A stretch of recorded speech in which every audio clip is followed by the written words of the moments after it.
Happy to join with you today in what will go down in history as the greatest demonstration for freedom in the history of our nation.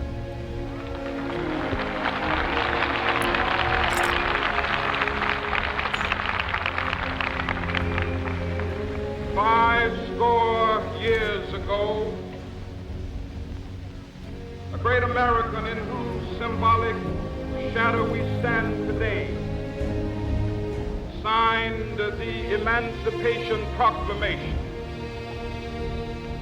This momentous decree came as a great beacon light of hope to millions of Negro slaves who had been seared in the flames of withering injustice.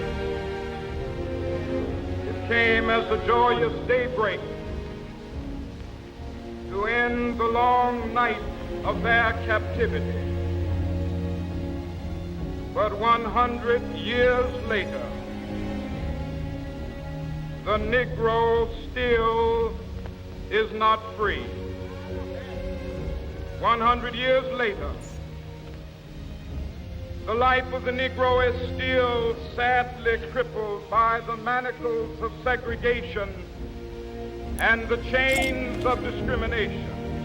100 years later, the Negro lives on a lonely island of poverty in the midst of a vast ocean of material prosperity.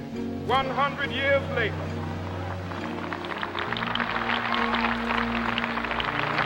Negro is still languished in the corners of American society, finds himself in exile in his own land.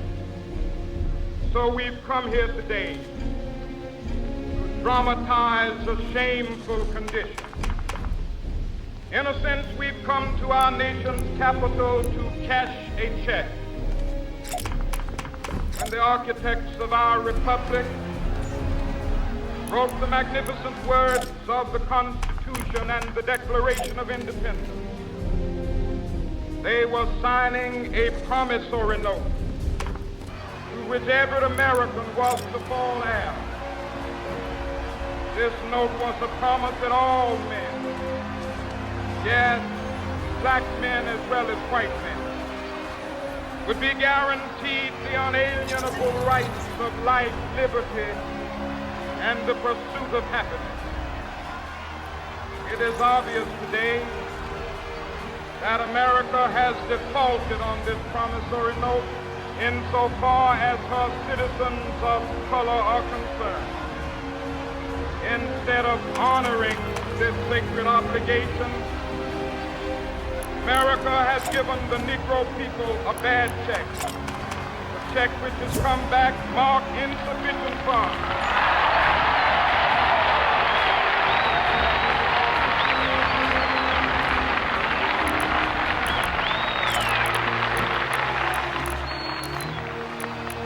But we refuse to believe that the Bank of Justice is bankrupt.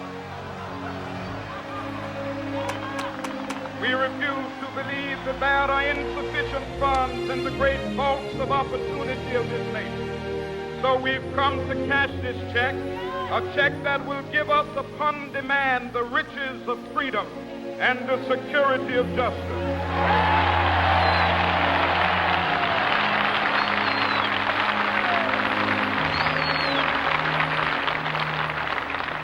We have also come to this hallowed spot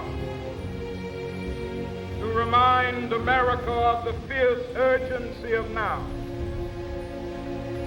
This is no time to engage in the luxury of cooling off or to take the tranquilizing drug of gradualism.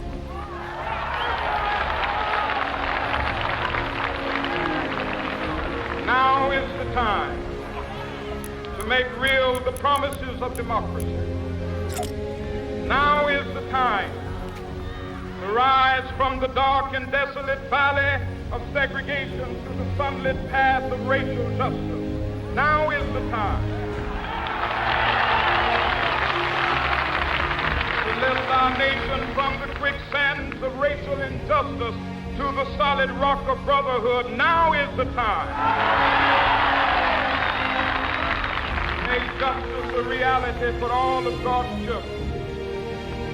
It would be fatal for the nation to overlook the urgency of the moment. This sweltering summit of the Negro's legitimate discontent will not pass until there is an invigorating autumn of freedom and equality. 1963 is not an end, but a beginning. Those who hoped that the Negro needed to blow off steam and will now be content will have a rude awakening if the nation returns to business as usual.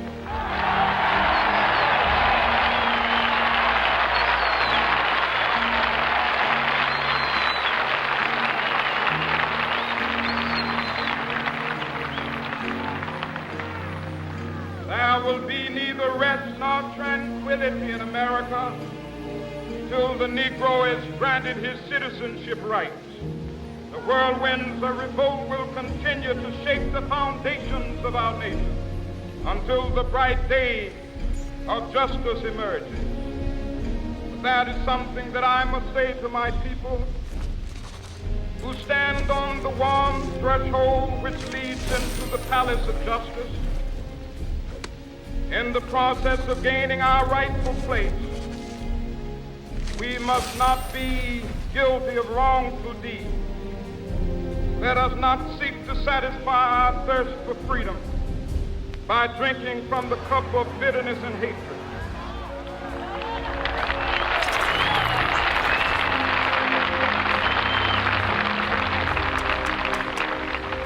We must forever conduct our struggle on the high plane of dignity and discipline. We must not allow our creative protests to degenerate into physical violence. Again and again, we must rise to the majestic heights of meeting physical force with soul force. The marvelous new militancy which has engulfed the Negro community must not lead us to a distrust of all white people. For many of our white brothers, as evidenced by their presence here today, have come to realize that their destiny is tied up with our destiny.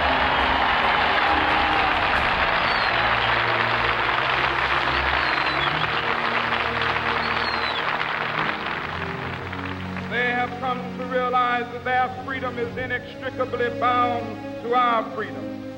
We cannot walk alone. As we walk, we must make the pledge that we shall always march ahead. We cannot turn back. There are those who are asking the devotees of civil rights, when will you be satisfied? We can never be satisfied as long as the Negro is the victim of the unspeakable horrors of police brutality. We can never be satisfied as long as our body is heavy with the fatigue of travel. cannot gain lodging in the motels of the highways and the hotels of the city.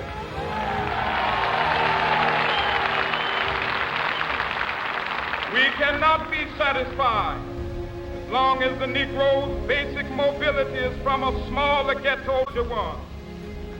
We can never be satisfied as long as our children are stripped of their selfhood and robbed of their dignity by signs stating for whites only.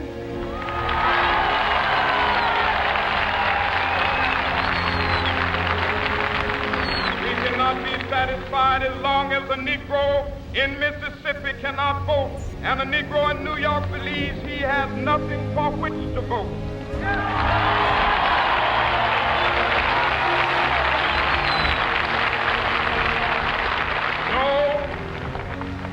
No, we are not satisfied, and we will not be satisfied until justice rolls down like waters and righteousness like a mighty stream.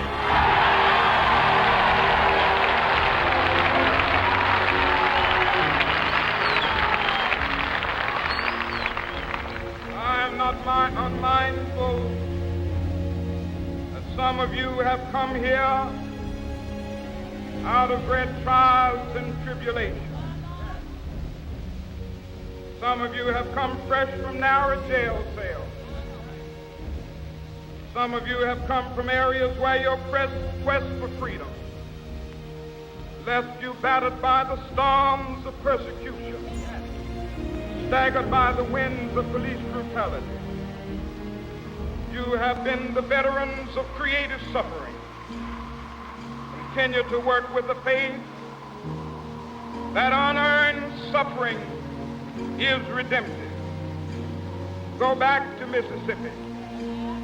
Go back to Alabama. Go back to South Carolina. Go back to Georgia.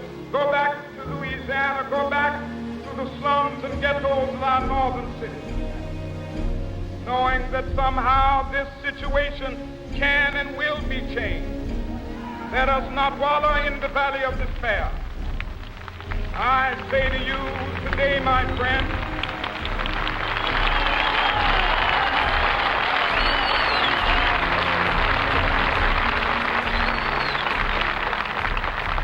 so even though we face the difficulties of today and tomorrow, I still have a dream.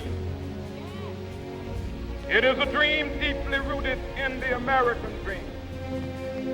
I have a dream that one day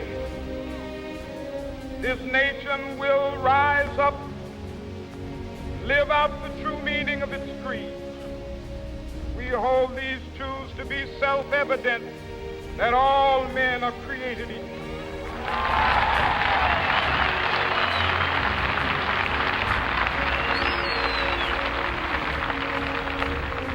I have a dream that one day on the red hills of Georgia, sons of former slaves and the sons of former slave owners will be able to sit down together at the table of brotherhood. I have a dream that one day, even the state of Mississippi, a state sweltering with the heat of injustice, sweltering with the heat of oppression, be transformed into an oasis of freedom and justice. I have a dream. My 4 little children will one day live in a nation where they will not be judged by the color of their skin, but by the content of their character. I have a dream today.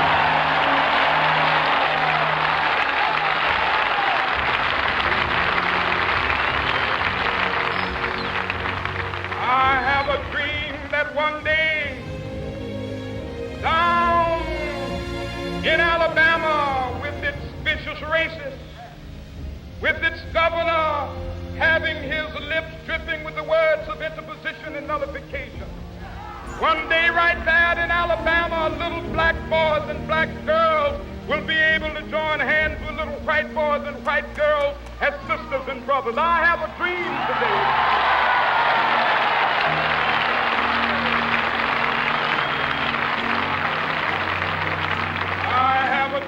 that one day every valley shall be exalted. Every hill and mountain shall be made low, the rough places will be made plain, and the crooked places will be made straight, and the glory of the Lord shall be revealed, and all flesh shall see it together. This is our hope. This is the faith that I go back to the South with.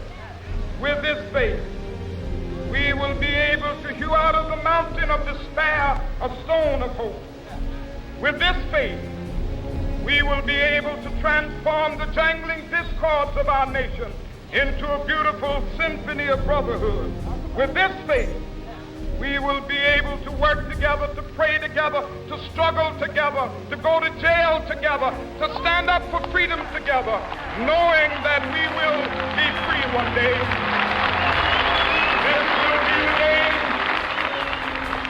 This will be the day with all of God's children be able to sing with new meaning, my country, tears of thee. Sweet land of liberty, of thee I sing. Land where my fathers died, land of the pilgrim's pride.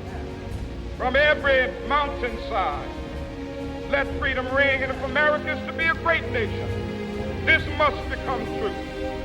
So let freedom ring. From the prodigious hilltops of New Hampshire, let freedom ring. From the mighty mountains of New York, let freedom ring. From the heightening Alleghenies of Pennsylvania, let freedom ring. From the snow-capped Rockies of Colorado, let freedom ring. From the curvaceous slopes of California. But not only that,